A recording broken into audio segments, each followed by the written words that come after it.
Nakapag-clear kayak pictorial ka na ba? Banana boat ride, floating cottage, island hopping. Lahat ng ito pwede mo gawin sa isang lugar dito sa Negros. Trip tayo papuntang Barangay Bulata sa bayan ng Kawayan.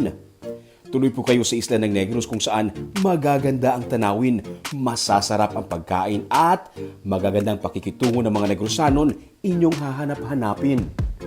Mula sa Bacolod City, na kapital ng Negros Occidental, mga 3 oras na drive papunta sa bayan ng Kawayan. Nasa south na bahagi ito ng probinsya. Before umalis ng bahay, make sure na kapag naglo-long trip or out of town trip, may baong pagkain. And you can try something healthy, hindi masyadong junk food like these banana chips from Mercy. Masarap siya, hindi masyadong matamis. And it's at least healthy banana. Ang Kawayan ay may pinakamahabang highway na madadaanan mo sa Negros Occidental. Pero agaw pansin ang mga magagandang view ng kabundukan at baybayin. Ang pinakahuling barangay bago magsipalay City ay ang Barangay Bulata. Sa baybayin ng Bulata, may mga floating cottages. Inimbita kami ni Geraldine Senieres sa Balsa de Bulata na floating cottages na i-experience ang maraming gawain sa lugar nila. Dati kasi bonding sa floating cottage lang ang pwedeng gawin dito at maligo sa beach. Cloudy skies pagdating namin pero ganito ang kulay ng tubig.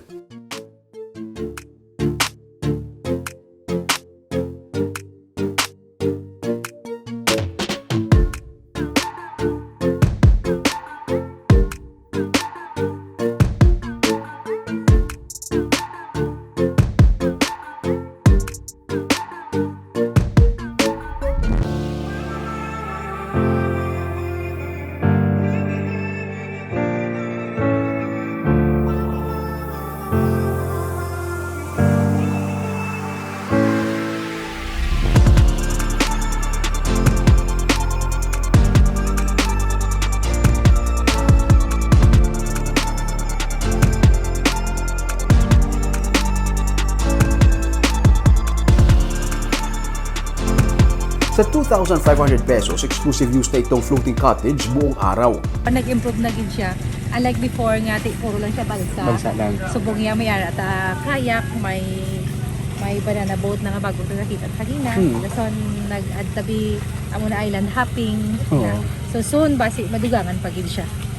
Ngayon, marami nang pwedeng gawin dito. Pwede kang mag-island hopping. Sa 1,500 pesos mo pwede kang pumunta sa Turtle Island at umikot sa mga maliliit na mga isla.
Pagbalik sa floating cottage, pwede mag-rent ng clear kayak. 300 pesos sa isang oras. Only pictorial ka na.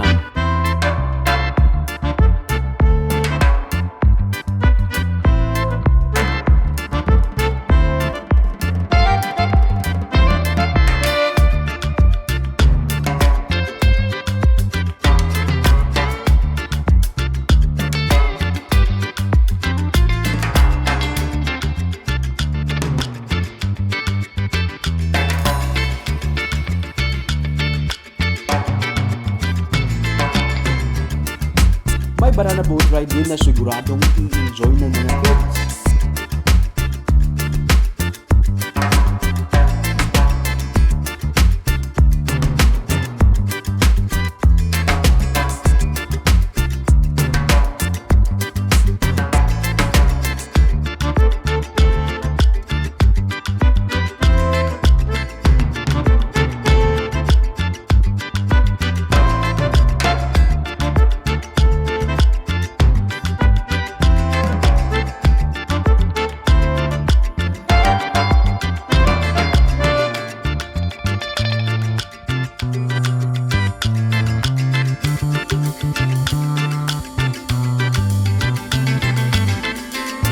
Pwedeng magbaon ng pagkain at mag-ihaw sa mismong floating cottage o pwede ring magpahanda sa kanila ng gusto mong kainin para worry-free na ang bakasyon nyo. Serve na kami food, matamat na kami madala na package. Pwede na doon.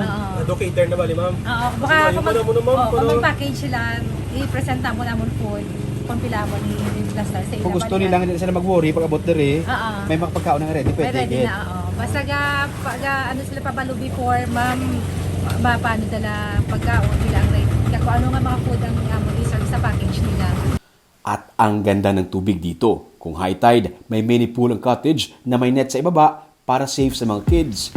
Pero pag marunong lumangoy, pwedeng mag-swimming. May mga makukulay na mga isda na makikita sa beach.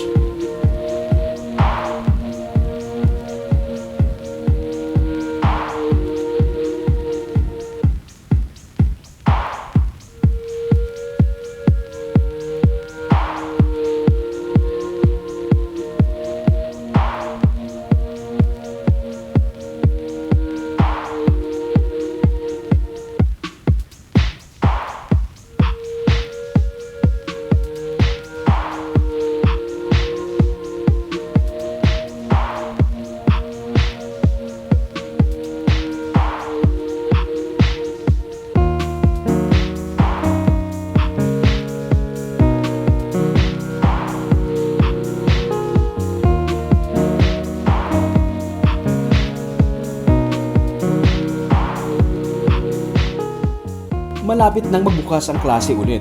Baka maging busy na at wala nang time mag-bonding. Kaya't sulitin ang natitirang mga araw habang nasa bakasyon pa ang mga bata. Mas mainam kung nakabook kayo kasi madalas fully booked ang mga cottages dito. May Facebook page ang Balsa de Bolata na pwede niyong i-message.